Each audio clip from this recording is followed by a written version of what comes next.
In this episode of the Swearwolves, David and I discuss our recent trip to Cincinnati for HorrorHound Weekend, and then we review 1990's Child's Play 2. We'll begin with a reign of terror.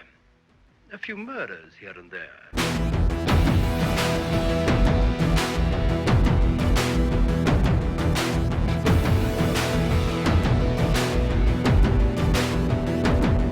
Welcome back to the Swearwolves. I'm Brett. I'm David. David, how are you? I'm good. How are you? I'm doing well. We actually went to HorrorHound a couple of weekends ago and met some people from The Thing, one of our favorite movies of all time. Probably our favorite horror movie, I would say, at this point. Like, it's up there. Yeah. It's up there for us. But definitely a favorite of ours. And we have the one sheet that we've gotten signed by John Carpenter and Keith David, and now most of the rest of the surviving cast. Yep.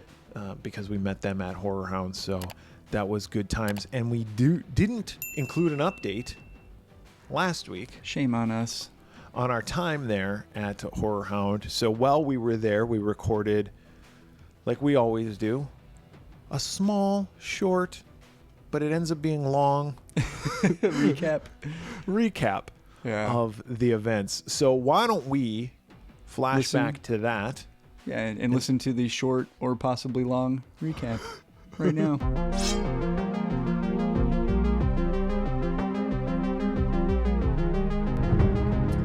All right, well, I don't know if this will make it into the video because you can probably barely see me, but I am headed to the airport. It is 4:25 in the morning, and I'm driving to the airport to to fly to Cincinnati to HorrorHound to meet up with David. It is foggy. It is dark. I'm driving to an airport that I've never been to before. So good times.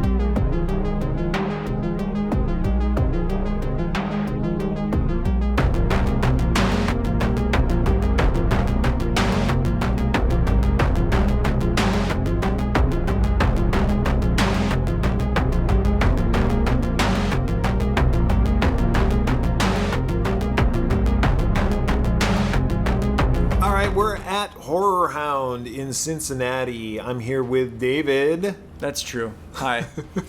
We are in our hotel room.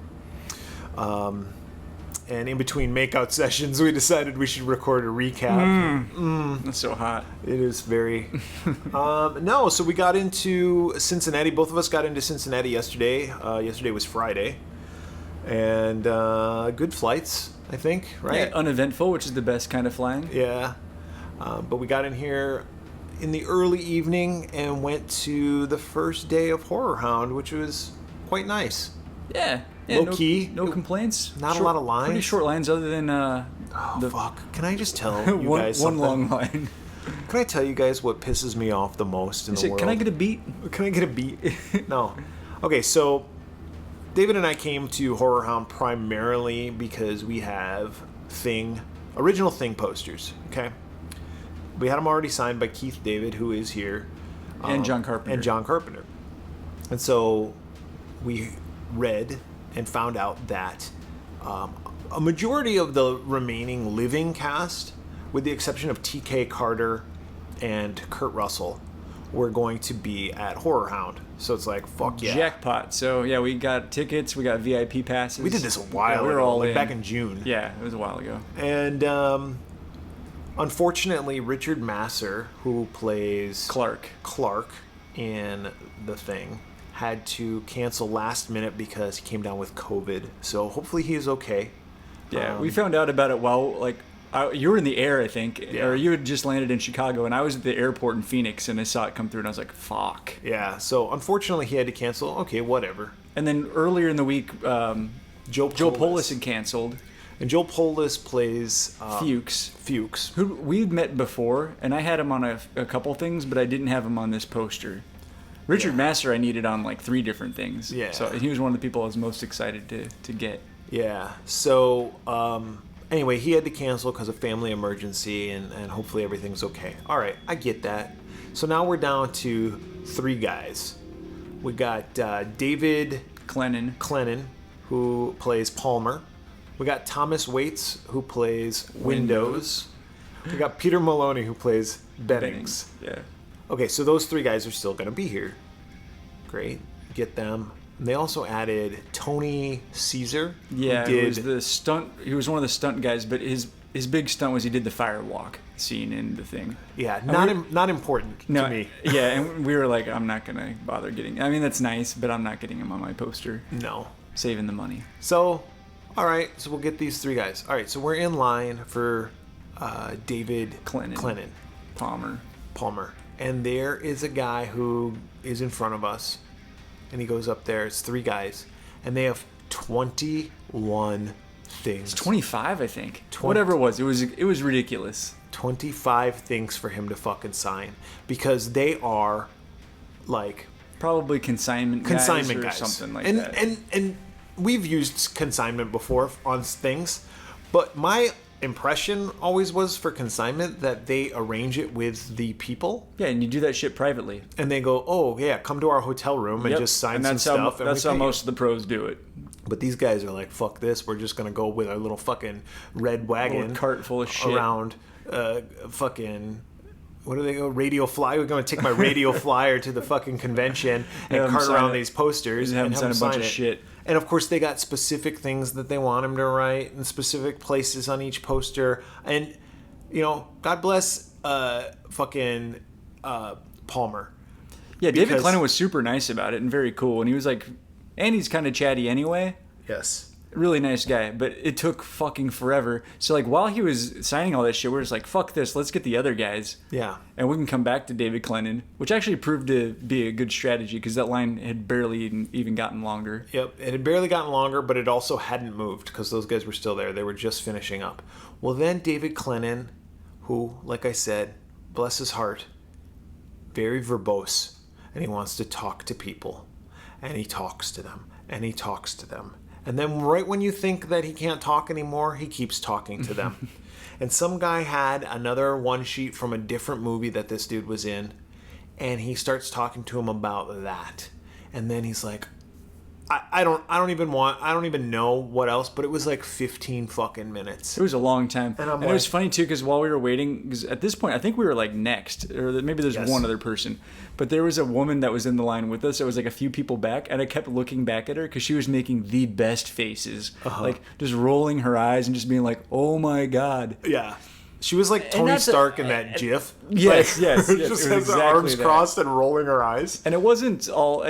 I mean, David Clennon was very chatty and very accommodating and nice, but also the guy kept asking questions and stuff. And here's he kept talking. It's like, hey, come on, man. You got to be mindful of the line. Be mindful of the line. Be respectful of people's time. Get your shit signed. Like, that's the rhyme right there. Be mindful of time. Get your shit signed and respect people's time. And that's our philosophy. Well, we get up there and David goes... Oh yeah, I turned to the same woman and this kind of the group that was behind us. Is like, hey, I'm really sorry, guys. I'm going to be as fast as I can, but I got to tell you right now, I've got 50 different things from this guy that need to get signed. And people were like, oh. And yeah, I was you like, could see the life just I was like, no, I'm just fucking with you. I got one thing. Yeah. And I promise I'll be fast. Yes. So we were relatively quick. And, yeah, we talked to him for just a couple minutes, and he had asked us a couple questions, and we were kind of like, oh yeah, when we answered his questions and stuff, but like we tried to be respectful and move along, so we got through him pretty quick. Yes, so got him done, and just skipping ahead really quick about the thing, guys. Today is Saturday, and we had a group photo op with all of them. Including the stunt guy, Tony Caesar and Keith David. Yeah. And so that photo turned out really well, and we'll post that up on our social media if we already haven't, and you can see that. But all around, I gotta say, good group of guys. Oh, also today, before our photo op, we went to their panel. Yeah. And listened to them talk. And it started out pretty slow. And it started out slow only because like the first few questions were all directed just Keith David. Like, I had a question for Keith. And it's like, come on, man. There's like 4 other guys on this panel. Yeah. Of course, 3 or something. Of course, we don't have any questions to ask, but... Well, my thing is also like, I feel like a lot of the types of questions that get asked are the questions that come up all the time. It's like, these are all things that I either already know or it's like, I don't need to... And we got a whole podcast where I can hear myself talk if I want to. That is true. And the question that came up like first was, all right, at the end of the thing, which one of you is the Thing? Oh, yeah, you've probably never been asked this ever. Yeah. Well. And Keith David's like, I don't fucking know. It's yeah, a fucking movie. he was nice about it. He's like, who knows, dude? It's your imagination, whatever. Yeah. He's like, it's fucking cold. Yeah, and they were asking him like, oh, well, if you guys had to fight it out at the end, who would win the fight? And he was like, we wouldn't fight because it was fucking cold as balls. We would have frozen to death. No one was in shape to fight. But they started to warm up, and I'll tell you who became the star of that was Peter Maloney. Yeah, who played Bennings, who we had met the night before. Yes. Really, really nice. Really nice. Very funny. Oh, God. Quick-witted. He looked at our posters. He was like, oh, you had John sign this. How much did you pay him for that? And then like somebody else would come up and he's like, oh, you got the action figure from the movie. How much did that cost? And they told me, he's like, tell you what, I'll make you a deal. You give me $100 or whatever right now. Whenever they come out with my figure, I'll send it to you. And he was like, I'm just messing with you. Yeah. But he ended up being the low-key star of the panel. The panel. Yeah, he had some funny stories about alternate things that they had shot or they had storyboarded involving his death that just never happened. Yeah. And why he felt John Carpenter was such a good director and that he made the right choices of like, we can't do this because it breaks the rules that we've set to create paranoia. We can't do this kill or this death because it breaks the rule of the Thing hiding in plain sight. Mm-hmm. Like he wouldn't just kill you in the shadows and you wouldn't wear a mask. There was like one that like he was wearing a ski mask or something. Yeah, so it's cool. Very good. He had some good Wilford Brimley stories. Mm-hmm. Yeah, there was some really good stories. So, and Thomas Waits was very funny. Yeah, they were all really good. Actually, good. even Tony Caesar had a couple of good stories about Clennon, and it started out like you said with a lot of Keith David, and he was really good too. He was trying to be kind of deferential and like give the other guys some spotlight time. Yeah. So I like that he kept kind of steering questions towards the other guys. Definitely. But he was funny too. Definitely. So other than that, so I'll go back. So on Friday we went around to more like autographs. James Jude Courtney. Yeah. So we went over and talked to him. I had him sign my... Oh, go ahead. Oh, I was just going to say, we had met him before too. Yeah. A few years ago, back when Halloween 2018 the first one came out, I met him and he signed my action figure. Yeah, and then what did I get him on? I don't know if you got him. I think it was just me. No, I got him on. I got him on an 8x10. Oh, okay. Yeah. But this time I had him sign my Halloween mask that I've got signed by, I think I'm up to like 8 or so people now that have played Myers. I think it's 8. So he signed that, and then he signed my Halloween 2018 poster that I've also got signed by John Carpenter and Nick Castle. So that was cool. He was really nice. And then we went over, and I brought my pinball, my Walking Dead pinball translate that goes in the back box of the game, because there were some people from The Walking Dead that we had not met before, so we went and got them. So we talked to Chandler Riggs, who played Carl. That was probably one of the shorter conversations of the night. He wasn't super chatty. He had no line because he just got back to his table, so we just kind of like snuck in there, and he was just like, cool. Yeah. All right, guys. Yeah, he was nice. And it was kind of similar with Michael James Shaw, who plays Mercer on the show. He was nice. He had a couple questions because he was like, what is this? I've never seen this before. And I told him what it was. And he's like, oh, that's really cool. I didn't know there was a pinball machine or something like that. Yeah. Dude's huge. He's gigantic. Jacked. He was sitting and he was still taller than both of us, I think. Like, that guy's, he's a big dude. Yeah, James Jude Courtney is also really tall. Yeah, huge. Then we talked to... fuck, is that a vacuum cleaner? Yeah, they're vacuuming outside. Whatever. Oh, if you hear weird noise, I think they're vacuuming next door or something like that. You got to really clean this place up. Then we talked to, I'm going to butcher his name, but I think it's like Okia M.A. Akwari. He plays Elijah on the show. Yeah. Elijah is like one of Maggie's crew, and he wears a mask most of the time. Really cool guy, though. Yeah, he was super nice. He asked me about my hat because I was wearing an Outpost 31 hat from the Thing. He's like, what is that? I've seen that logo a few times. And I guess somebody had given him wrong information about what it was. What did he say? I don't remember exactly, but we were like, oh, it's from the Thing. And he's like, oh, of course. Duh. Yeah. And I was like, have you seen that movie before? And he's like, yeah, but it had been a while. Yeah, and he's like, and after it's been like 5 years since you've seen a movie, it's like you've never seen it. Yeah, which I don't disagree with him. And it's been like 5 weeks since I've seen the Thing, and David and I were talking about it, and I was like, what happens to this character? But I just watched the movie. Yeah, it's ridiculous. Yeah. And then we went over and we talked to Cassidy McClincy, who plays Lydia on the show. And she's Alpha's daughter. Yeah. Now, probably the nicest. Dude, I was going to say, she may have dethroned, I don't know. Scout Taylor Compton? Yeah, as the nicest person we've ever talked to at a show. She's definitely on the list now. She's on the short list of nice people. Well, there's a long list. But I mean, of nice she people, could but not she's have at the been top. nicer. Like, she was super engaging, like, asked us lots of things. It was, like, very conversational. I will say she was very touchy, which I didn't personally mind. I know some people probably don't get uncomfortable with touching. I'm a hugger and stuff. But she was very huggy and touchy and just fun. She was really nice. No, she was nice. And she even, like, laughed at herself because she was signing David's Translate, and she goes, "Wow, you see some really unique posters out here." And I go, "Oh, do you know what this is?" And she looked at it and she goes, "The Walking Dead." And I was like, well, yes, it is. And she's like, well, no. Oh, and then she, like, felt like an idiot. And she was like, no, actually, I don't. And I was like, it's from a pinball machine. And she had a similar reaction to the other guy, too. She's like, oh, there's a pinball machine? Yeah. That's cool. Yeah. Yeah, but she was super nice. Yeah. I think that was pretty much it for everybody yesterday, right? You met, and then I met two professional wrestlers. Now, I've been into wrestling a lot, and I was telling David, and I even told these guys, I kind of marked out a little bit on these guys. That is to say, I kind of went all fanboy on them. Back in the 80s, when I was a kid, like, it was all about Hulk Hogan and Randy Macho Man Savage and the Ultimate Warrior and Roddy Piper and all sorts of shit. And I really, like, when I was a little kid, David, I was going to be a professional wrestler. You were all about it. I was going to be Bret the Bulldog Anderson or whatever. Did you turn your, like, bed into, like, a ring and you'd, like, do, like, drop kicks and shit? No, not so much that. Like, mostly in the yard. Yeah, a lot of flexing in front of mirrors and what have you. Yeah, a lot of lifting weights. But no, but I wanted to be a professional wrestler. That was, like, my goal in life. But when I turned, like, a teenager, like, I think still when I was 12, but then when I turned 13, it was like, this isn't. You start cool to get anymore. a little more realistic. You're like, it's probably not going to pan out for me as a wrestler. And then it was like, hey, look, there's girls. Girls exist. Yeah. That's kind of more important to me. Like, instead of watching professional wrestling, and I don't want to get made fun of. Yeah.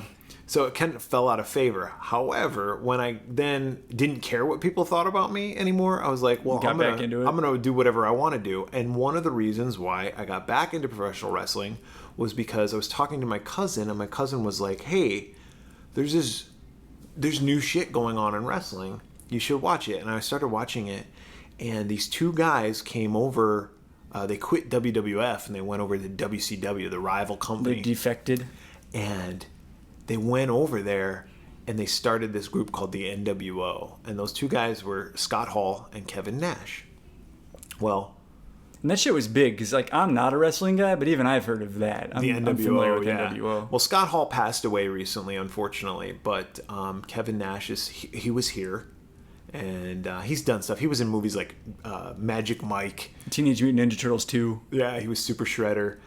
All sorts of things, and then Sean Waltman was friends with them, and he was his character is X-Pac or Six or the 1-2-3 Kid back in the day, but he was part of D-Generation X, which was the guys who would always do the crotch chop and say "suck it." Yep, I'm sure you saw that. I remember that very well. Yeah. So those guys, amongst others, single-handedly, I believe, changed wrestling in the 90s and brought us into what they call the Attitude Era, and that's when I came to like wrestling again and kind of fell back in love with it, so to speak. So it, like, kind of meant a lot to me, and I didn't realize, like, how stupid and, like, how nervous and how, like, I guess emotional I would get, but I was talking to them individually about this, and I was like, I'm going to sound like a really big idiot, but I got to tell you guys this. And I told them, and they were like, oh, that's awesome to hear. And they couldn't have been nicer. But yeah, I was low-key eavesdropping, and I didn't detect any nervousness or anything. I didn't think it was awkward. And then I got You were like, oh, Mr. Nash. Oh, Mr. Nash, will you powerbomb me? Will you shred me? But yes, anyway, so I got my picture taken with them, and they were really cool, and it was a pleasure to meet them. But that's who we met, pretty much, as far as celebrities. But today was a lot of fun, man. Today was a lot of fun because we went over there early and kind of just walked around. Yeah, today wasn't really about getting autographs. It was more just about hanging out and Yeah, and we went going to some panels. We went to a couple panels. We got the tail end of this filmmakers panel, which was actually kind of interesting, with the exception of... It was a little pretentious at times, but whatever. Anyway. Whatever. And then the Weird Science panel happened because 4 people from the cast of Weird Science were here. Anthony Michael Hall, England Mitchell-Smith, Suzanne Snyder, and Robert Russler. And we had met Robert Russler, for anybody who listens to our podcast, we had met him back in July. Yeah, for Mad Monster. Mad Monster in Phoenix. In that episode, we shared a fart story that'll come back later. It will. But we had told him that we were going to go to Ohio, Cincinnati, and possibly meet the Killer Clowns from Outer Space cast. And he told us a story about Grant Kramer. Yeah, driving with George Clooney. And there was a fart story. You can go check that episode out. Anyway, so we were watching the panel, and it was a really good panel. Russler is hilarious. Fucking hilarious. Dude, one of the highlights, at least to me, was he, at one point, took his phone out, and he called, what's his name? We called Vernon Wells. Vernon Wells, yeah. And got him on the phone and held the phone up to the microphone and answered a couple questions about the finale of Weird Science. And then something came up, and they were talking about Robert Downey Jr., who was also in that movie. And he's like, dude, let me get Robert on the phone. So he calls Robert Downey Jr. And Anthony Michael Hall and Robert Downey Jr. are also friends. Yeah. And he was like, oh, he'll answer. He'll pick up. And so he's calling him. And he held, we were in the front row. So he's holding his phone out. We can see it clearly says Robert Downey Jr., Robert, whatever. Uh-huh. It was him on his phone. And it just rings and rings, and it goes to fucking voicemail. And then it does the thing where it goes to voicemail. It doesn't say, hi, you've reached Robert. Leave a message. It goes, you have reached the blah, blah, blah voicemail of blah, blah. Yeah, 556. And the whole crowd's like, holy shit, we're all getting Robert Downey Jr.'s phone number. And he got about 2/3 of the way through the number, and Russler was like, oh shit. And, pulls his phone away from the microphone. And then he left a message. And then he holds the phone up, and he's like, hey, it's Russler.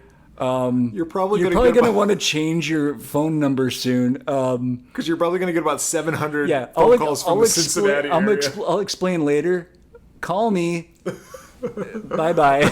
I'll talk to you later. Yeah, so that was kind of funny. But, and Anthony Michael Hall was good. And then even Suzanne Snyder got Judy Aronson on, who we had already met as well. Got her on the phone. And she said hi to everybody. And then Elin Mitchell-Smith was really cool as well.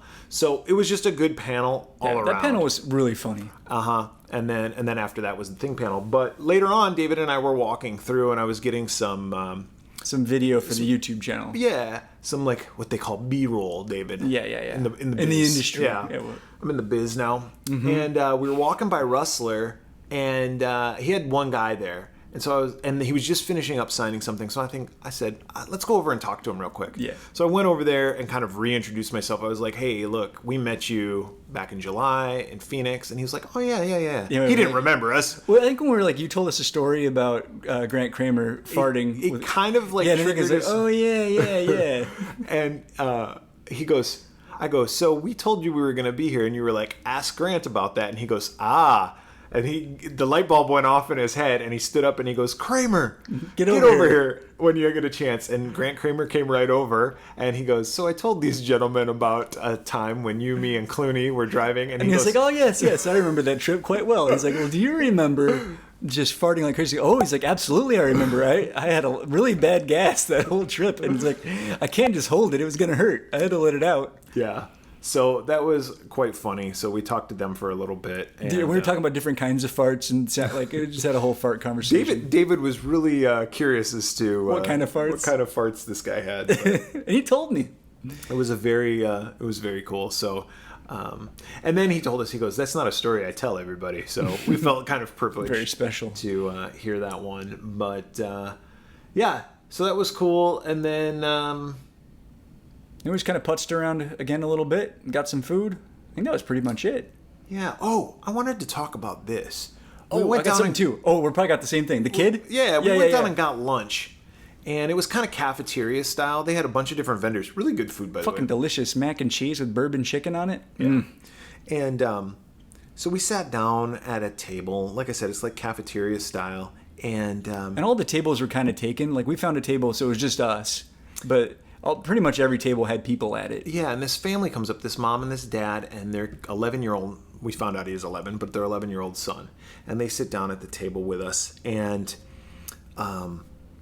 the mom sees I had a Jaws action figure, and she sees it and she's like, oh look, like she said something to her kid, and I kind of overheard it, but I wasn't trying to eavesdrop. And then I started hearing them talk, and she goes, what's your favorite Steven Spielberg movie? And she was asking him these questions, right? And he's like, well, it's probably, I forget what he said. I think he said Jaws or Jurassic Park. Oh, he said Jurassic Park, actually. And then I held up my figure, and I was like, ahem, ahem, ahem. Kind of like... Yeah, and he was like, oh, Jaws is also awesome. Maybe Jaws. Yeah, and he's like, but Jaws was his first film. And she's like, oh, it was his first film? And she goes, is that right, guys? And she like turns to us, and David and I were like, well, Technically, it was dual, but first theatrical release. yeah, this counts. If you listen to Swearwolves episode 200, we covered Jaws in its entirety. We did not do that. We didn't say that, but come to find out, this kid like knows a shit This ton kid's about a horror fucking movies. guru. This Yes. kid should have a podcast. Yes. Like, one of us should be fired. Probably you. This is not The mom's like, what's your favorite Hitchcock film? Yeah. What's your least Well, favorite? Like, and he said- he picked fucking Vertigo. He picked Vertigo. I think he might have said Psycho. And then she's like, "What's your least favorite?" And he's like, I said to David, I go, "The Birds." And then because The Birds is my least favorite. Yeah, and he was like, probably The Birds. I And I think was it's like- overrated. And we're like, huh. And she's like, what's your least favorite Spielberg film? He's like, probably Indiana Jones and the Kingdom of the Crystal Skull. And we're like, huh. And she's like, what's your favorite Stephen King adaptation? He's like, probably Misery. Which I was like, okay, well, maybe The Shining. Yeah. But this kid was fucking spot on and insightful on all sorts of things. And then he was like ranking the Friday the 13th films and ranking like the Nightmare on Elm Street. And he knew stuff about all the Friday. And he was right on, right on with us. Yeah. Like, And I said, I think I have a new best friend. dude, I was like, hey, I don't have kids, but if there's any adoption options here, like, you're in, kid. But yeah, that was a blast. That kid was fucking smart. Yeah. And then when he was getting ready to leave, he was really sweet and he introduced himself. Yeah, he's like, my name, and he said his name. And Yeah, so we're like, oh, nice to meet you, and we introduced ourselves. And I said, well, we actually have a podcast. And the dad was like, "Oh, what's your?" I go, "We talk about horror movies." yeah, we're like really and enjoyed we this review conversation them." because we kind of do this. This is our thing. And I saw the kid was like, "Oh, you do?" And the dad was like, "What's the name of your podcast?" And I go, "Well, our name of our podcast is the Swearwolves, but it's not really like I wouldn't recommend an 11-year-old." Your son's listen. probably not our target demographic. And then when he's walking away, you're like, kid, look us up in like 7 years. Yeah, I go, "It's 7 years. Listen to our podcast." Yeah, but for now, like, stick with watching all this stuff. Yeah. So that was pretty awesome. And I think we convinced his mom to let him see the new Scream movie, so that's cool. So at least consider it. You're welcome, kid. Yes. That was a lot of fun. Yeah. So he was one of the highlights of the day. Yeah. But I did enjoy talking to that kid, and his parents were really cool too. They were super cool. Because to let two schlubs like us talk to their kid, like it was fun. So we also met these guys who have a YouTube channel called the Pride Coaster Club. We're just sitting there like, Over by James Jude Courtney, I think. Yeah. We weren't doing anything. We're just No. kind of standing around. yeah, I don't even know why I think we were just there to like, oh, I was possibly going to meet Anthony Michael. That's right. You were thinking about it. But then I it's not that I don't want to, it's that I want to wait for my wife. Yeah. I'm You meet them together. because she wants to meet him. So I'm going to do that. Safe route. But anyway, this kid starts talking to us, and he's like, "Hey, are you guys having a good time at the show?" And not child, just like this person younger than us. So I called him a kid. But we're like, yeah. And we start chatting with him, and he's telling us all about how, I don't know. He goes to a bunch of shows and amusement parks and stuff like that. Yeah, and I And don't we know. come to find out they got a YouTube channel. Yeah, and they're called the Pride Coaster Club, which they go around visiting different amusement parks and like doing like POVs of different roller coasters. They've actually been to Knoebels in Pennsylvania, but they do like Disney and Six Flags and all that kind of stuff. But it's also very like pro LGBTQ plus friendly. rights and stuff like that. And so it's called the Pride Coaster Club. And we were actually just looking at their YouTube channel before we got on to record this. Super nice guys. Yeah, very nice guys. So if you are into that kind of like, just like Roller coaster POV kind of stuff. yeah, just like interested in like what kind of the rides look like, I would recommend looking them up. They do a good job. Yeah, they asked us to record a little bumper for an intro or something. So I don't know. Maybe if you tune in, maybe you'll see us. Yeah. Maybe we'll be on the cutting room floor. Yeah. I don't know. So, and then after that, we just, again, like putzed around and hemmed and hawed about buying stuff, and ultimately just like always. Like I'm always like, oh, there's about 5 different hats I'm thinking about, a few T-shirts, and then I fucking walk away. I had the hat in my hand that I was gonna buy, and then I go, nah. Yeah, and then we went across the street. There's a place called Third Eye. Got some beers. That was good. Yeah. I wanted to mention, we also talked to Daniel Roebuck. Oh, yeah. Who we met before at... I never met him. Oh, you didn't meet him? What show was that I met him then? I don't know. Oh, I met him at Monsterpalooza this past summer. Oh, okay. He was in Rob Zombie's Halloween 2.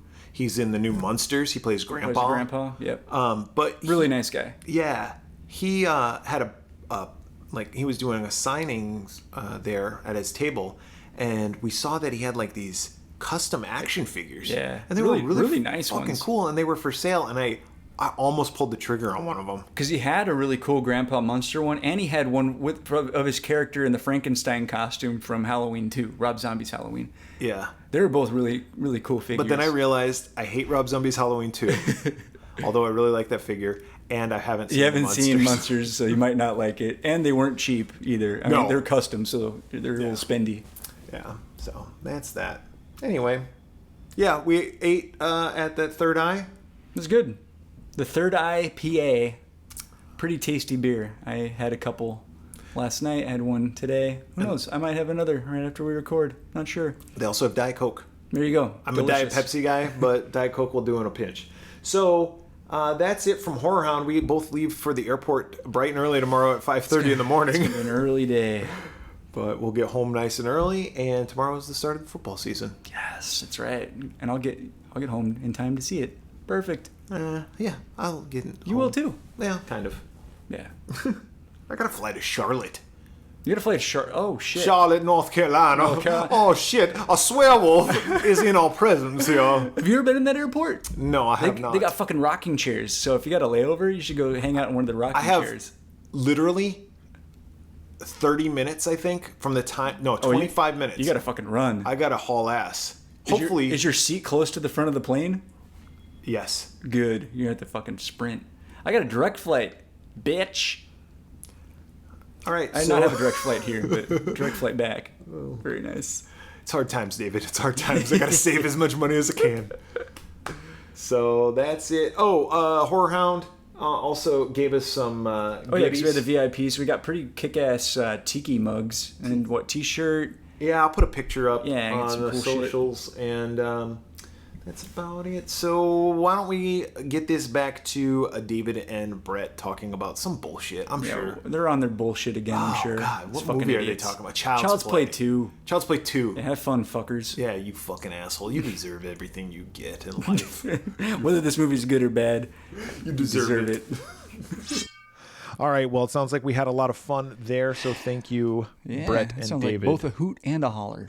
And a holler, hoot and holler. This week, I have picked a movie that I've been actually wanting to pick for a while, but the reason why I picked it is because Scream Factory recently released Child's Play 2, and Child's Play 3 on 4K Blu-ray. HD, DVD, Blu-ray, whatever the fuck. Mm-hmm. And they did it in different like bundles, right? Like you could do this bundle, this bundle, this bundle. They had one that was an exclusive NECA figure. Oh, is that like the Mac Daddy bundle? It's the Mac Daddy bundle. I don't know if it's the Mac Daddy. No, because that one had like posters. Oh, shit. And I didn't want the posters, so I went a step down. I just went to the Daddy Mac bundle. And both of them will make you jump. But this one was you get the 3 movies. You get the different slip covers. Maybe I did get posters. I don't fucking know. And then you also get this figure. Unfortunately, the figure hasn't arrived. The figure hasn't arrived. The figure's getting shipped separately, but I got the movies. That's cool. And at first I was like, fucking, what am I going to do with these Child's Play movies? They'll go in the collection, right? And I don't collect a lot of physical media. Yeah, me neither. I gave that shit up. I've decided that if I do collect physical media, it's going to be something that I really want. Yeah, same. That isn't necessarily always streaming, and that I can just have. And most of the time, 99% of the movies that I have, if they're not like stuff for my kids, right? It's stuff that's for me, and it's horror. Right. So I'm like, well, I guess I'll just keep them. And we have never reviewed Child's Play 2 or Child's Play 3. So what a perfect We've only done the first opportunity. one. Yeah. I did watch the show Chucky, which is on the USA Network, and I think Sci-Fi. I think they kind of both are owned by the same place, and they kind of both showed it. Okay. I still haven't seen a single episode. I've heard it's good. I really liked the first season. The second season is going to be released starting here in October 10th, I believe.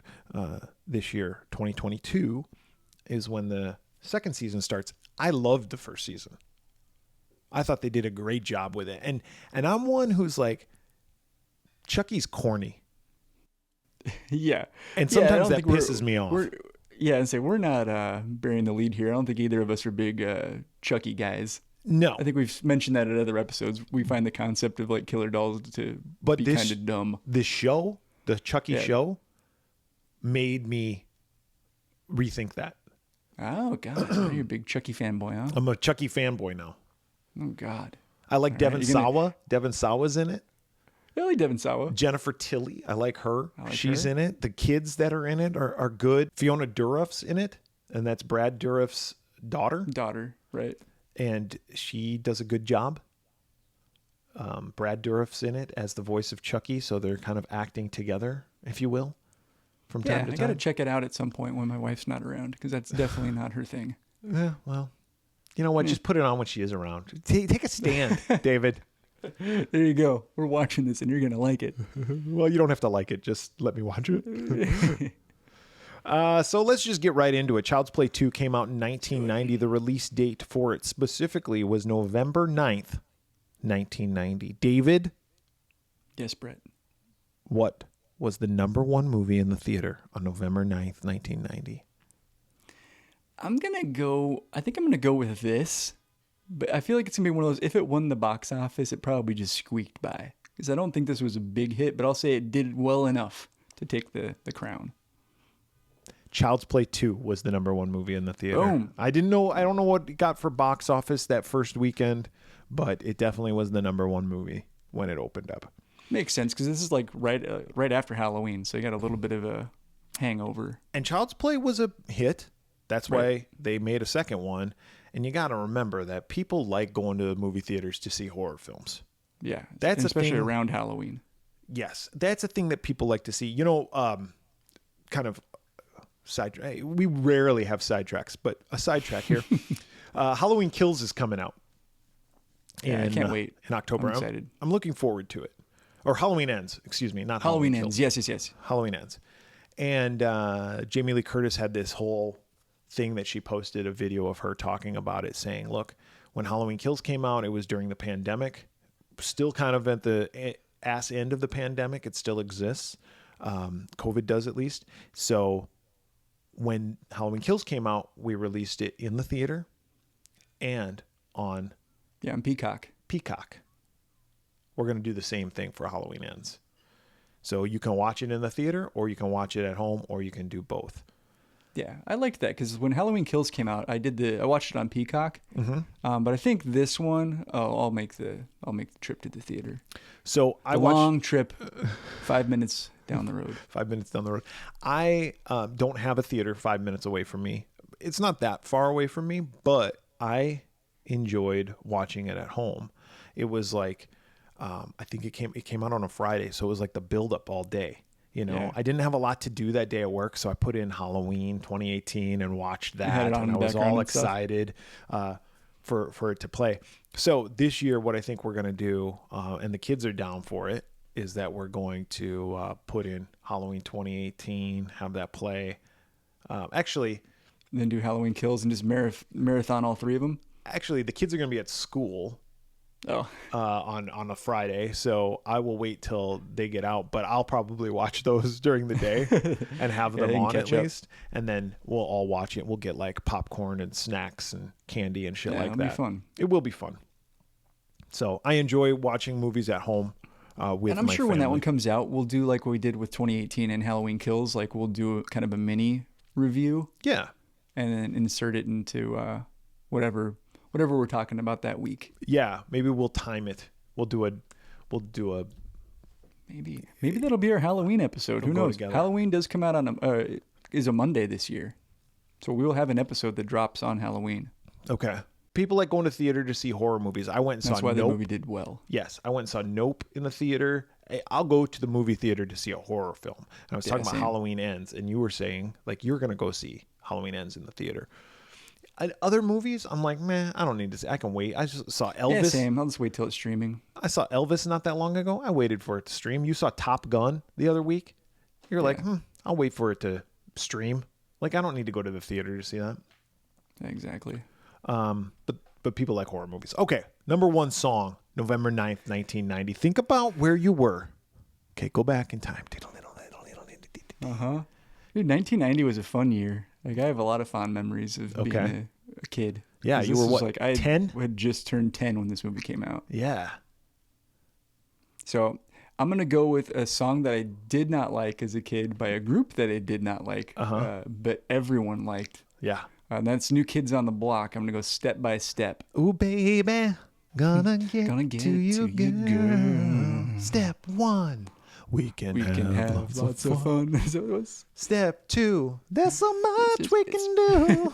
Step three, this is where it goes high. Yeah. Oh, fuck. Danny, Donnie, Joe, John, and Jordan. That's right. Man, you must have been a super fan. I was not. I was not. But there was a song that came out. You know that song, Grandma Got Run Over by a Reindeer? Yeah, yeah. Okay, it's so stupid. But there was a song that came out that was even spoofing that song. And it was called New Kids Got Run Over by a Reindeer. And it was like they hit Danny, Donnie, Joe, John, and Jordan. Or was it Larry, Curly, Shemp, and Mo? Oh. That was one of the lines.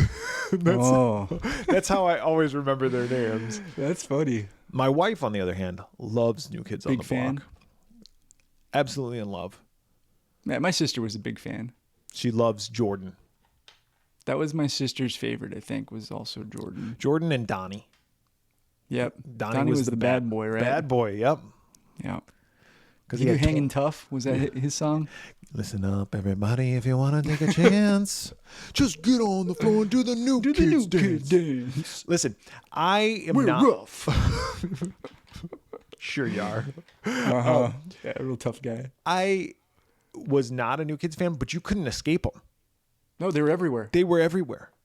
And I don't hate the New Kids, but I was never like, it's just like NSYNC and Backstreet Boys. Like, I know their fucking songs. Like, whatever. It's just cheesy pop music. I know their songs.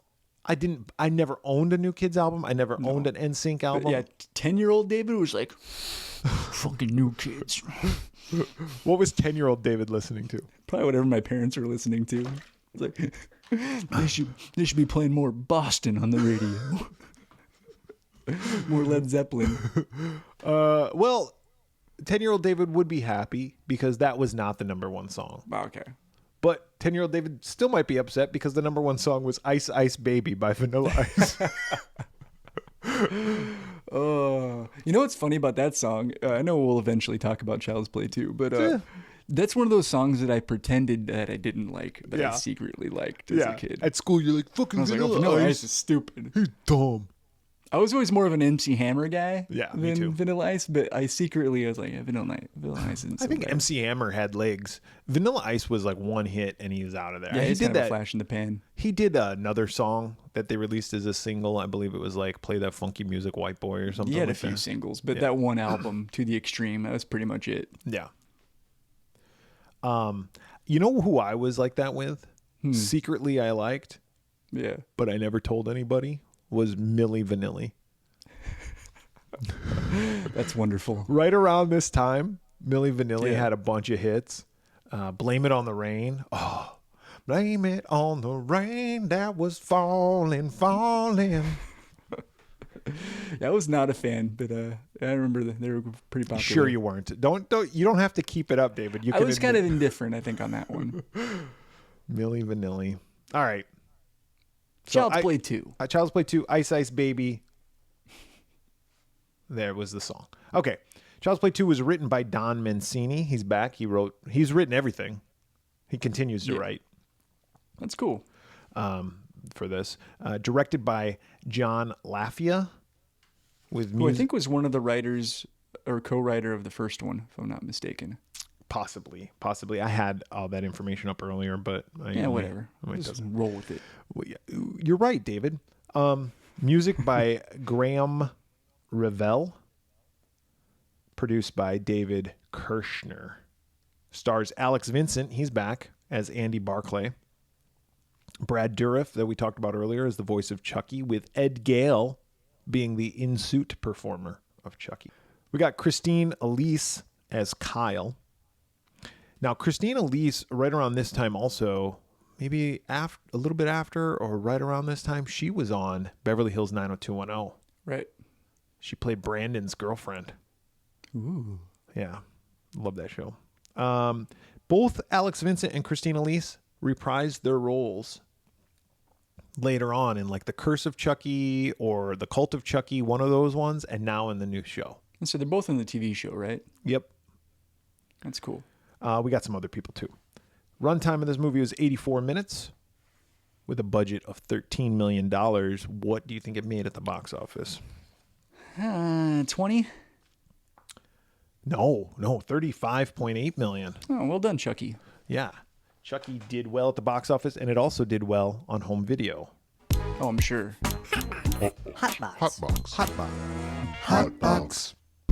Hot box for this week is Child's Play 2. The cover art, one of the best for the the art's awesome. The Child's Play series. We got Chucky on the cover with a pair of large scissors, and he's cutting the head off of a Jack-in-the-Box. And at the top it says Child's Play 2. And at the bottom, you have the tagline that says, "Sorry, Jack." Sorry, Jack. Chucky's back. Chucky's back. Yeah, yes. I remember seeing that box all the time at the video store. Yeah, it looks awesome. On the back of the box, we have the synopsis. This is what you would have read had you gone to a Blockbuster, Hollywood Video, mom and pop shop or something like Probably that. did read it. It says, "Chucky's back. The notorious killer doll with the satanic smile comes back to life in this new chapter, depicting the terrifying struggle between young Andy Barclay, Alex Vincent, and the demonic doll attempting to possess his soul. Despite being roasted to a crisp in his last escapade, Chucky rises from the ashes after being reconstructed by a toy factory to dispel the negative publicity surrounding the doll. Back in one piece, Chucky tracks his prey to a foster home where the chase begins again in this fiendishly clever sequel to the enormously popular original." All right. That synopsis is exactly what happens in the fucking movie. Yeah, what'd you rate it? That's the plot of the movie. Like, they told you everything. They're like, all right, Nailed Chucky gets burnt in the last one. He gets brought back to life by the toy place. He finds fucking Andy. Yep. And he wants goes to possess him again. He's after him. He really wants his body. I read the back and I was like, well, goddamn. Like, don't leave anything to the imagination here. No. Yeah. They said it all. And there's not a lot to this movie. There is not. As we go through the straightforward. As we go through the plot here, there really is nothing to this. I mean, the most I guess we could talk about is the different kills, because I think what this movie has over the first movie is there's kills. Yeah. The first movie, there's more in this one. Dinah Manoff gets pushed out of the window. The window. And he kills a couple other people, but he kills maybe a couple. He kills like some doctor or something in the car, right? Or no, that's Chris Sarandon. He doesn't kill him, the though. cop. Yeah, no, doesn't he kill like his old partner? He kills his old partner. Yeah, the voodoo guy. Does he kill that voodoo lady, or is that the partner's the voodoo guy? I can't remember. Yeah, the partner's the voodoo guy. Yeah. But anyway, there's not a lot of deaths, and when there is, we don't see a lot of it. And I think what this movie has over that movie, to kind of like put the cart before the horse here, is that we see more deaths, and we actually see Chucky executing these deaths. Yeah, kind of. In the first one, we were kind of like, we just saw like two little feet, and we just saw like the hands, and then the person's reaction. Oh, don't! This movie is a Universal film, which I guess I didn't realize, but I should have. Like, duh. Yeah, I didn't either. When I saw the logo, I was like, oh, cool. But duh, like in this movie, it like starts. It's like it's like Frankenstein's monster. when they piece them back together. And then later on, we got movies like Bride of Chucky, Seed of Chucky. Yeah, it all connects back to the Universal monsters. Yes. Yeah. What are we, assholes? We are. David, you had never seen this movie. No. This is a first time watch. This is a first watch for you. You, of the Chucky movies, you've seen Child's Play 1 and now Child's Play 2. And I've seen Bride of Chucky. And the remake. I saw that one in the theater. Did you see the remake? No. Okay. You got a lot of Chucky movies. We got a lot of Chucky movies to a watch. lot of catching up to do. All right. So this movie takes place 2 years after the first film. Did they really even say that it's been 2 years? They might. I'm reading the synopsis I think online. there's some exposition where they mention time has passed because Andy's in that home. But right off the bat, I like the opening titles with Chucky being rebuilt. Yeah. And, like his charred remains. And I thought the opening title music was cool too. So right off the bat, I was like, okay. But I was also, when they were rebuilding him, I was like, why? Okay. So they explain it. But I thought the same thing. It's still stupid, but they do explain it. I thought the same thing because I was like, why don't they just throw it away? Yeah. But the point is that Andy and his mom have said, Chucky's alive, Chucky's alive. The cops even saw that Chucky was alive. Excuse me. But the cops have now said, no, we were they kind of washed their hands of it. Like, no. We were just kidding. We didn't see anything. So Chris Sarandon ends up fucking them all over. But the mom has now gone into a cuckoo house. Yeah, because she thinks a doll is alive and killed a bunch of people. And they're like, no, you're crazy now. We're going to take your kid away. We're going to put your kid in a foster home. The kid is in the foster home, and the board of directors, because the shareholders of this Play Pals Corporation, who makes the good guy dolls, they have been like, the stock is getting down. Bad press. Yep. And in this case, bad press is not good press. So they are like, we need to come up with something. And the idea that this douchebag has is that he's going to somehow get the evidence from this fucking murder scene, which is this burnt up Chucky doll, and they're going to rebuild it and present that to the board and say, look, it's not possessed. Yeah, and give like a demo with it and be like, no, this is just a toy. So we have this cool opening shots of like this montage of them scraping the charred flesh off of Chucky until he's just a skull. Yeah, like just metal. Yep. And then they put a new face on him. They put eyeballs in him. They put new arms and body and clothes and hair, and he's got this whole thing, and they're getting ready to put the eyeballs in him. Yeah. Give him a big old dick. And that's when the douchebag guy that I was talking about, who was that guy? What is I don't know. He's like the CEO, right? Yeah, there's the CEO, but there's like his little lackey. His little lackey, and he played Fish. I recognize that actor. Yeah, he played Fish in Ally McBeal. If you ever watched Ally McBeal. A little bit. Okay. He was one of the... I definitely recognized his face. I was like, I know that guy from something. There was two partners to the law firm in Ally McBeal, and they were the two guys, and one of them was this guy. The other guy was the guy from Ghostbusters 2. Oh, okay. The little guy who's like, you paint that really good. Yeah, I know the guy you're talking about. But those two guys. Anyway, I digress. So he's like, hey, look what we did. We are piecing him back together, and now you'll be able to see the the go in. And the CEO is like, fuck it, just do it.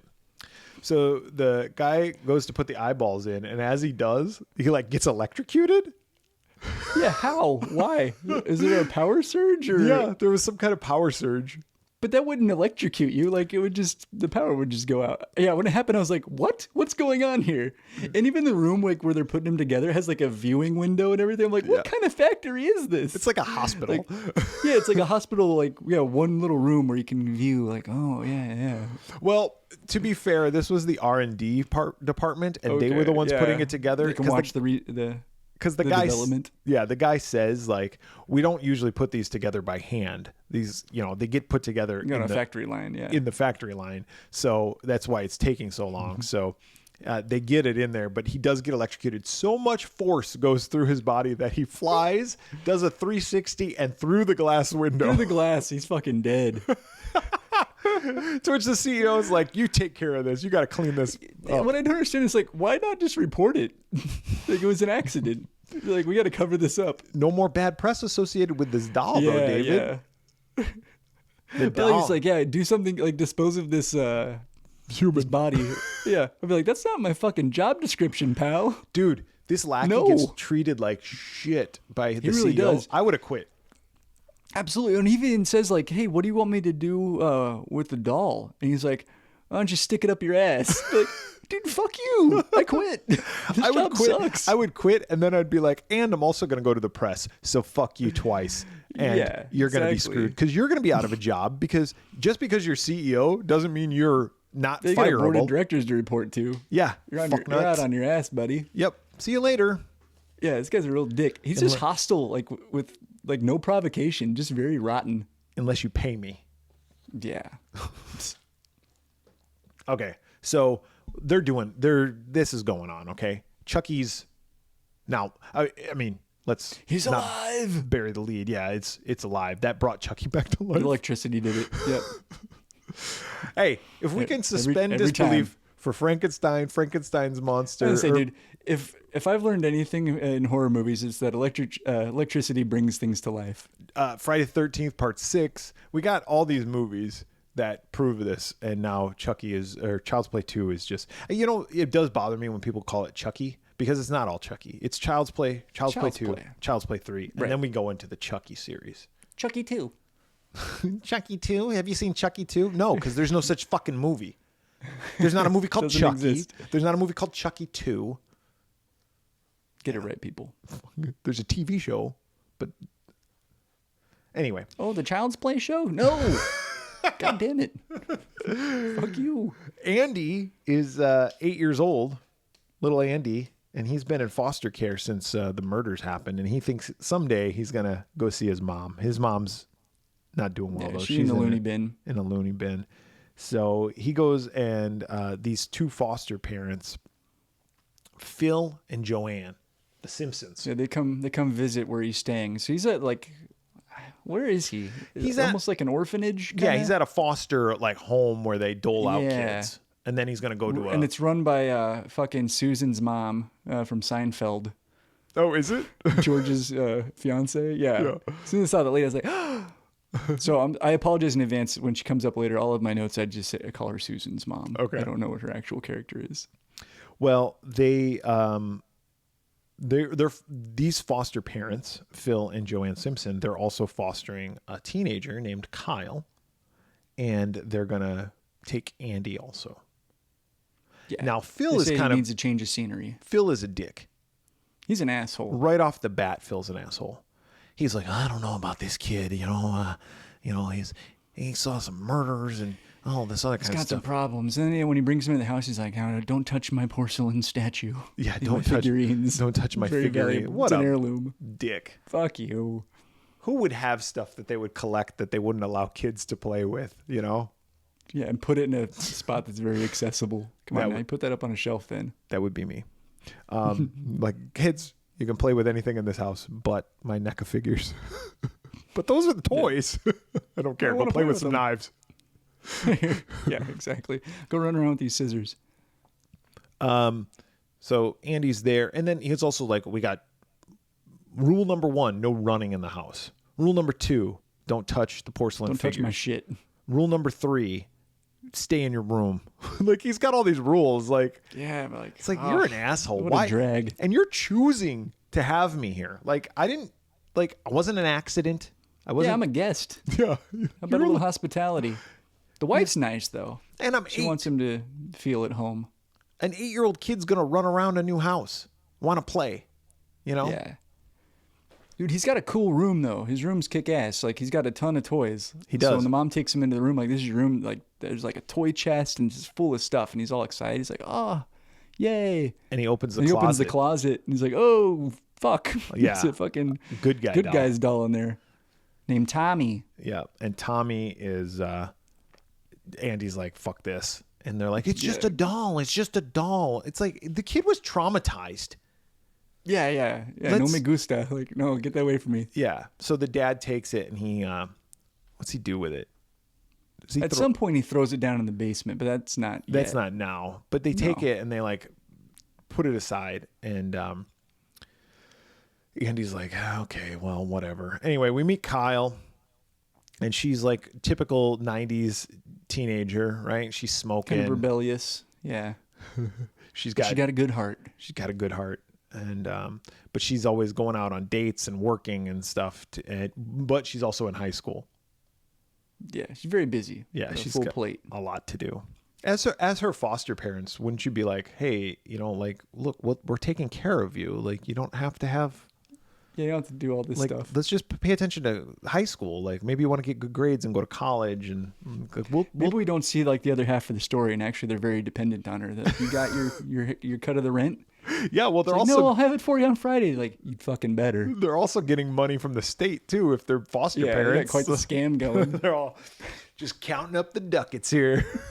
Fucking Phil, is that the dad's name? Yeah, he's got his fucking monocle. He's like, oh, I'm very wealthy now. With one of those like accounting hats. Yeah, the little green visor. He's at one of those 10 key machines. 10 key. Yes. So, Joanne, we're gonna need to foster another kid because times are tough. I need more. Cook the books. How am I gonna afford these porcelain figurines? Yeah, I got more. I just ordered on QVC. I can't stop. I'm sorry. It's a compulsion. I gotta have the whole set. Chucky calls the foster home or the foster orphanage, and he's like, he calls it from the lackey guy. He calls him from his car phone because that guy stops to grab some vodka because his little lady friend calls him while he's driving home or driving over to her place. Yeah, he's got that kick-ass car phone. Yeah, and he tries to put Chucky in the trunk, but his trunk is so full of shit that he can't even get a doll in there. It's like, he's got tons of toys. Yeah, he's got tons of toys. Yeah, I got a problem. He works for R&D, man. He's got to bring that shit home. Guess. But yeah, he pulls over, and then Chucky helps himself to the phone and calls the foster place or whatever, and he's like, hey, where's Andy? And they're like, oh, he doesn't live here anymore. He's like, well, I'm his uncle Charles. Yeah, tell me where he is. And they're like, okay. Yeah, sure thing. Uncle Charles, we'll just tell you. Yeah, we'll take your word for it. Well, the lackey guy gets killed. He gets suffocated. With like a bag over his head. Yeah, because at first Chucky has a gun to his head. He like carjacks him. Yeah, and he's like, drive me to wherever, and he drives him there, and then he like, it's a squirt gun, and the guy's like, oh, and then he suffocates him. Yep, kills him. That fucking guy, what a wuss. He's like, you can have everything. You can have my Amex. You can have anything. It's like, no, it's a fucking doll. I'm too weak to fight a doll. Oh, don't kill me. It's a fucking doll. Chucky gets to the house and he actually replaces himself with the Tommy doll. Yeah, he takes that Tommy doll and he buries it in the backyard. But not before bashing its face in with the porcelain figurine. Yeah. So the next morning, Phil finds his porcelain figurine is broken. And he's like, he has Kyle and Andy sit down at the table. He's like, who did this? Which one of you fuckers did this? Because I'm going to fucking kill you both. They both deny it. And Phil's like, well, since you're both denying it, you're both grounded. Yeah, and Kyle's not happy because she's like, well, you definitely did it. And Andy's like, I didn't. Yeah. So they start becoming friends, actually, Kyle and Andy, because they have a day together because they're both grounded. And Andy's kind of like, well, I'm going to try taking this good guy doll around because, we got to give Andy some credit here. He's been traumatized by this good guy doll. Yeah, he's trying to heal. He's trying to heal. He has only himself really in this world. And he really wanted a good guy doll. Like, that's the only thing he wanted for his birthday a couple years ago. And now he has another one, but he's like, well, I think I'm going to give it another shot, another go. Yeah, hopefully this one won't try to kill me. Yeah. Well, you fool. It's fucking Chucky. Chucky fucking ties him up to the bed. Chucky gets right to it. That night he ties Andy to the bed and fucking stuffs a sock in his mouth. And he's like, I'm going to do this voodoo shit. I'm going to take your body. Yep. He's like, Kalima, Kalima. Kalima, Shakti de. But, oh, shit. But Kyle had snuck out. Yeah, to go see her boyfriend or whatever. And she was sneaking back in, and she snuck in through Andy's room, and she was untying him. Yeah, because when she comes in, Chucky's like, fuck. Like, Yep. we'll put a pin in this. So I'm going to come back and enter your body. Yep. Not that way. Like, my spirit. I'm not going to, just to be clear, I'm not going to rape you, kid. I don't have a penis, kid. Don't have a I'm penis. not a I asked for rapist. one. I might be a But they wouldn't murderer. give me one. I might be a murderer, but I'm not a rapist. Yeah. But if I was Chucky, I'd be like, fuck it. Like, I'm going to, why not just finish the, Just finish the well, act. then we don't have a movie, but Yeah, exactly. But he drops like fucking Toy Story kind of to the side, and Kyle comes in, and she's like, "What the hell are you doing?" And she starts untying him, Andy, and the parents come in, Phil and Joanne. And what kind of kinky shit's going on in here? Got this kid tied to a bed? Phil's like, if I would have known it was this kind of party, he takes off his clothes. He's got like leather on. Yes. No, but Phil's like, you tied him up so you could sneak out? That's fucking sick. Like, he immediately jumps to that conclusion. Yeah. And Like, she's no, like, no. I didn't do shit. And nobody ever thinks like, well, Kyle thinks this later, but she's like, how did you tie yourself up? Like, that's Right. impossible. Yeah, you can't do that. No. So And Andy tells him, like, it was Chucky. And he's Yeah. like, oh, not enough of this Chucky shit. And this is where he takes the doll and throws it down in the basement. Yep, throws it in the basement, and Andy's like, "You got to kill him! You got to kill him!" And he's like, "Fuck you! I'm throwing him down the basement." So Chucky somehow escapes the basement and follows Andy to school. Well, when he throws him in the basement, too, we see Chucky's nose bleed. So we're like, oh, kind of like the first one, like he's becoming human. So he's only got so much time to get inside Andy's body, or he's going to be stuck in that doll forever. And I don't like that they say, and you just said it, so I don't like you either. But no, they say he's becoming human. He's not becoming human. He's becoming the doll. The doll is becoming alive, because he's still not human. He still looks like a fucking doll. Right. He's not Pinocchio. He's not going to be a real boy. No, he's never going to be a real boy. Yeah, he's still going to be a doll. Yeah, he's still a doll. He just has like organs. He's like trapped in that, and he can die. Yeah, instead he'll just be a doll that bleeds and Yes. shits and pisses. Yeah. How? How is he shitting? Oh, wait. and how? Yeah, it's and how is he interesting. pissing? And does he eat? I don't think so. A lot of questions here. Yeah, I'm thinking that. We need to write Don Mancini. Get him on the phone. I have a question. One question. But he Does Chucky he shit? hitches a ride to school underneath the school bus. He gets under there. We see his two little Follows him. legs just sticking out Yeah. under the bus, just like swinging back and forth. It's kind of funny. But they get to school, and Andy immediately is getting bullied, of course. Yeah, because there's sad. asshole kids.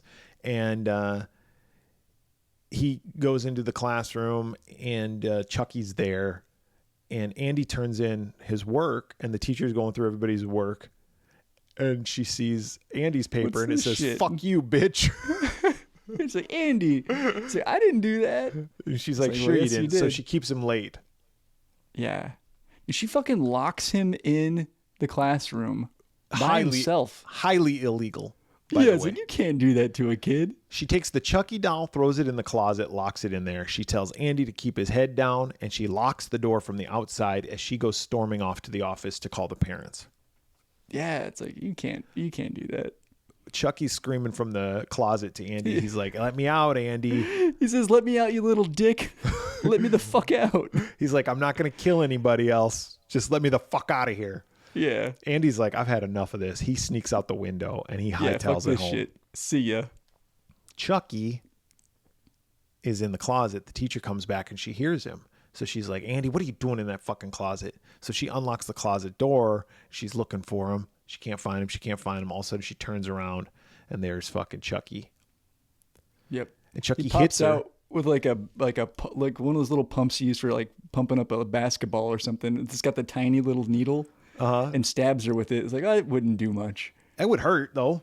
Oh, it would hurt, but yeah, you're not. But gonna neither die. would a Well, and ruler. she doesn't. Neither And would then a he fucking beats- yardstick. So Yeah, this part pissed me off because he kills her with a ruler. a ruler, like bludgeons her. And this is kind of off camera. Like you were saying, we see more kills. We do and we don't. Like we Yeah. just see kind of the stick go up and come down. Yes. But I was like, come on now. That wouldn't kill a person. Whatever. A doll wouldn't come to life either. So That's also true. let's call it what it is here, David. But yes, the teacher dies. Andy goes home, And yeah, Phil, the dad, thinks he's fucking nuts. Yeah. And he's like, we need to like return him. Like, can we get a refund? Yeah, can we get an exchange for a kid that's not insane? Andy goes into the basement that night. He goes into the basement to kill Chucky. To kill Chucky. And he has like an electric knife that he used to like carve a turkey. He's going to kill him with that. Because Chucky has also found his way back home. And he's hidden back in the basement in the exact position that Phil threw him down the night before. And he's like, Phil even shows him, like, he didn't go to your school. He's right where I left him. Yeah. And, you dumb kid. And Andy's like, that's fucking Chucky. So Andy grabs the electric carving knife and he goes down there in the middle of the night and he's chasing after Chucky. And him and Chucky tussle. And then Phil comes. And he's like, what the fuck are you doing down here? And he just sees Andy holding the knife. Psycho like, Andy. Jesus Christ. Doing the knife. And Chucky's underneath the stairs. The stairs are open from back. And Chucky trips Phil. And Phil falls and he's just kind of hanging there. And Chucky has a one-liner to him. And he's like, whatever. Fuck you, Phil. I don't remember. Yeah. And he lets Phil go. And Phil falls and breaks his fucking neck. Yeah. Oof. Like turns his head around.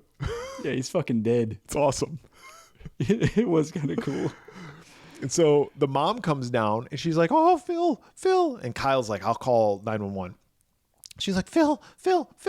And she thinks Andy did it. Right. So she's like, fuck Which makes you. sense. Like, that's what you would think. I guess, except for the fact that he clearly tripped and fell. It's not like Andy, like. Yeah, Andy doesn't possess superhuman strength to snap a dude's neck. No. So, she's like, get the fuck away from me. And she's like, take him back. Take him back to the foster home. Yeah. So he's going to go back to the foster home. And even Kyle's like, yeah, it's probably for the best here. Yeah. The woman from the place comes and picks him up. And as they're getting ready to drive away, Andy warns Kyle. He's like, watch out for Chucky. He's still in that house. So you need to protect yourself. Yep. And she's kind of like, all right, whatever. And she takes him and throws him in the garbage. Yep. And she goes out to have a cigarette on the swing set. On the swing. And she's swinging. And as she's swinging, her feet uncover the dirt. Yeah, they're hitting like the dirt where the doll was buried. It was a very shallow grave. Chucky had buried the doll that he had beat the shit out of with the porcelain doll. Yeah, and she's like, what the fuck? So then she goes back to the trash can and finds that he's not in it anymore. Nope. And she sees that Joanne's light is on in her room and her sewing machine is going off. And so she's like, Joanne? And she goes upstairs and she opens the door and Joanne's dead. She's been choked. And so now Kyle's like, oh, what the fuck is going on? So and Chucky pops up and they have a little tussle. Mm-hmm. So she's like, oh, Chucky's real. Yep. And he forces her to drive. He's like, take me to Andy. They get in the car and they start driving away. And they have like a couple of different moments where she like slams on the brakes and Chucky flies through the windshield. Yeah. And then she's like trying to kill him, but he ultimately captures her again and has a knife to her. And she goes to the orphanage and she pulls the fire alarm. Right. And so all the kids are escaping and she's standing there with Chucky and Chucky's got the knife to her back. So nobody can see that. It just looks like a woman holding a doll. And Andy comes down and he just kind of stares at both of them. Ah, shit. He's like, fuck. And that guy wants my soul, doesn't he? Then yes. the woman from the orphanage comes down. She's like, come on, Andy, let's go. And she sees it and she's like, Kyle, you pulled that fire alarm, didn't you? What the fuck are you two up to? Get in my office. So they go into the office and she grabs the doll. And of course, Chucky kills her right away. Yeah, stabs her to death. And now... And then he has Andy like take him away. Like I think he threatens Andy, and then they stow away on a newspaper truck. Yep. Then Kyle's chasing. Kyle chases after them, and they go to the Play Pals factory. Yep. And they're in the factory, and he's getting ready to do the voodoo chant. Because he knocks Andy out, and he's got him. He's going to do the voodoo thing again. Mm-hmm. But the voodoo chant doesn't work. Uh-oh. It's been too long. He's too late. He's too late. Now Chucky's just pissed. So now he's pissed. He's like, I'm going to fucking kill you. And he's chasing after Andy. Well, Kyle comes in. They have this whole big fucking chase. There's even a doofy like security guard who kind of gets involved in on this and gets his eyeballs poking with the fucking thing. Oh yeah, that death was kind of fun. I thought the factory was kind of cool. Like it was totally ridiculous. Yeah, it's like a maze of boxes everywhere. Like I'm pretty sure the fire marshal would have something to say about this. This is not OSHA compliant. And then the way that they mold the body, it's like they mold it here and then it goes down the assembly line and then it's like this machine does this and puts the hair in. Maybe that's how dolls are made. I doubt it, but it was really fucking cool looking. Yeah. It was really like outrageous. And but anyway, there's this scene where the eyeball inserting machine has backed up, so the fucking security guard or maintenance guy or whatever, he gets underneath it and he's like looking up at it. I'm like, oh, this isn't gonna end well for this dude. So he gets it working and of course it turns on and goes, he gets eyeballs inserted into his own eyeballs to the eyeballs. It's fucking nasty. It's gonna be the problem.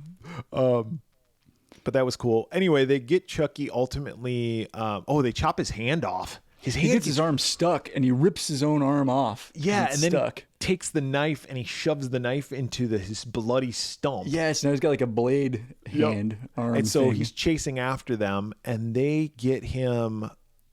They staple his nuts to the fucking his fucking non-existent nuts to this platform, and he goes up to where like all these parts get molded. Yeah, they trap him in it. And when he comes out, he's just got all these like fucking arms and legs. Yeah, like melts him and fucks him all up. Yeah. But little did they know that he actually escaped. Half of his body escaped. So now he's just crawling like his hands. Yeah, he's not dead.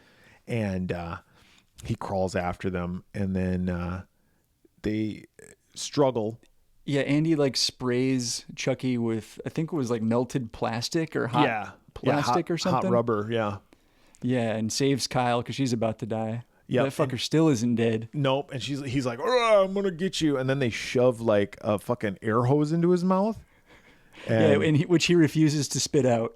He's like, I better keep this in my mouth. And they turn it up, and he just starts blowing up like a fucking balloon until he pops and he explodes.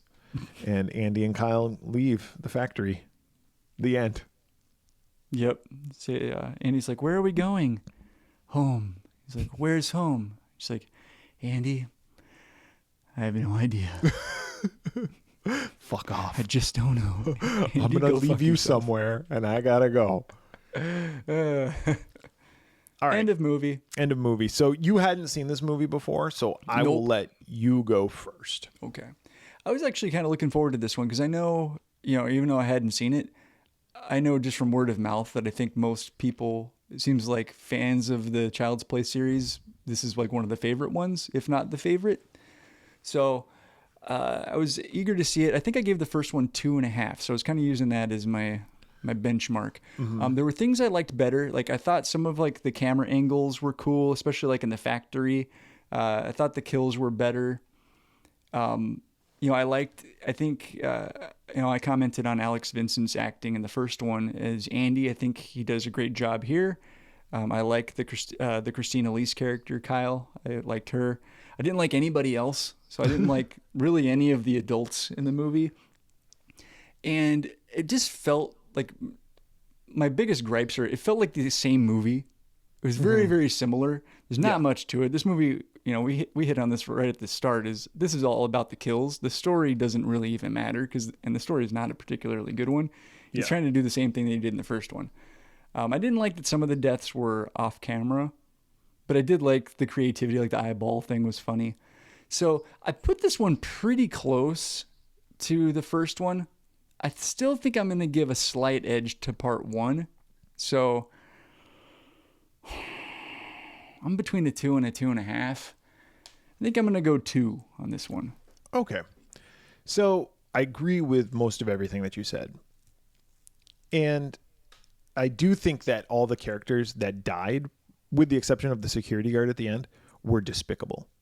And it's like, you're almost like, well, I'm glad that this person died. Like, now I'm rooting for Chucky. Because I'm like, the teacher, she's a bitch. The parents were assholes. It's like everybody that he kills, and that the lackey was a douche. Like everybody that he kills, I'm like, okay, cool. Like, I don't care. This movie is off the rails. Like this is where I think Child's Play starts going off the rails. Not that the first one was necessarily tied directly to the tracks, but Yeah. this is where it's kind of like, all right, we're just going to leave fucking logic out of the world. That being said, you gave the first one 2.5. I gave the first one 1. Yeah. So I was curious how you were going to rate this one. I still stand by that, but I will say I am one of those people who have always thought Child's Play 2 was better than Child's Play 1, and I'm still going to stand by that. I think Child's Play 2 is a better film. I think it is a lot of, the same stuff over from the first one, but the first one was just kind of boring. I think this one, like, we get stuff right away. It's got that cool opening sequence that we had talked about at the beginning of the episode, and all the way to the end where it's like, he's dead. No, he's not. Jump scared. Yep. Yeah. So we got him coming back multiple times at the end there, which I think was cool. Is it a masterpiece? Fuck no. I think even the people associated with this movie understand what this movie is. Rating it on the scale that we have, I have to give it a 2. Okay. It's better than the first one, but it's still not that great of a movie. So I think average of a 2, and yes, 2.5 is kind of our cutoff of like, you should see it or you shouldn't see it. But I would still say people should see this movie, but it's still not that good. Yeah. For a Child's Play movie, I think it's good. It's been a while since I've seen the other ones, but for a Child's Play movie, I think this one is up towards the top. And I could see why people have started at this point in the Child's Play timeline, at Child's Play 2. Now they're starting to be like, oh, Chucky. I like Chucky. Chucky's cool because Chucky's killing bad people. Yeah, and Chucky's the star. Chucky's the star, but the Alex Vincent character, the Andy Barclay guy, he's the main character in the third one, or maybe not the main character, but he's in the third one too, the character. Makes sense. Well, I would say he's the main character. I mean, aside from Chucky, like in the first two. Yeah, I'm pretty sure he's the main character hero in the third one as well, but it's not Alex Vincent because the third movie was released, I believe, 9 months after this movie.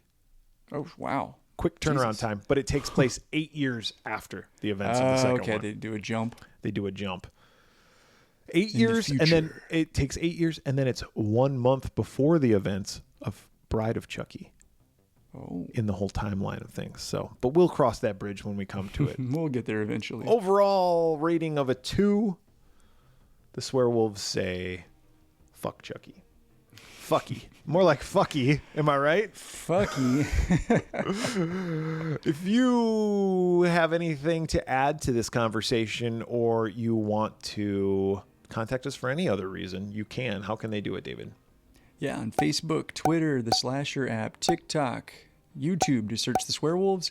On Instagram, we are the Swearwolves Podcast. You can go to our website, theswearwolves.com. You can email us at contact@theswearwolves.com, or you can leave us a voicemail at 623-282-1851. So for the Swearwolves this week, I'm Brett. I'm David.